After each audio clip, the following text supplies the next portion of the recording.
ভাইরে ভাই, আজকে নতুন একটি মেশিন দেখাবো। আপনারা ঘাস কাটা মেশিন, ভুট্টা গাছ কাটা মেশিন, বাঁশ কাটা মেশিন, বিভিন্ন মেশিন দেখেছেন, কলা গাছ কাটিং মেশিন দেখেননি। এই প্রথম আমরা চায়না থেকে নিয়ে এসেছি কলা গাছ কাটিং মেশিন। এই কলা গাছ কাটিং মেশিন দিয়ে এখন কলা গাছ কেটে আপনাদের দেখাবো। তো চলুন দর্শক মণ্ডলী, আর কথা না বাড়িয়ে আমরা এখন কলা গাছ কাটি। প্রথমে আমরা কি করব, সুইচ দিব। আমরা সুইচ দিয়ে মেশিনটা চালু করে নিলাম, চালু করে নিয়ে আমরা কলা গাছ দিয়ে দিব।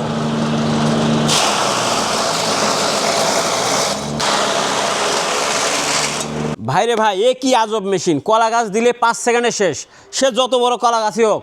ভিউয়ার্স, কলা গাছ ছোটো ছোটো করে কেটে, কুচি কুচি করে কেটে এটা গরু বা ছাগলকে দিলে খুব সহজে খেয়ে নেয়, কারণ কলা গাছটা খুব নরম এবং রসালো, এতে প্রচুর পরিমাণ পানি থাকে। এটা গরমকালেও খুব উপকারী, যে কারণে গরু, ছাগল বা মাছের জন্য খুব পুষ্টিকর।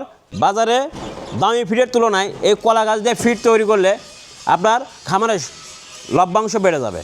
এরকম নিত্য নতুন মেশিনের আইডিয়া এবং খামারের জন্য এরকম মেশিনের আইডিয়া পেতে আমাদের চ্যানেলটি সাবস্ক্রাইব করে রাখুন। ভিডিওটি ভালো লাগলে লাইক এবং শেয়ার করুন। সবাই ভালো থাকুন, সুস্থ থাকুন। আল্লাহ হাফেজ।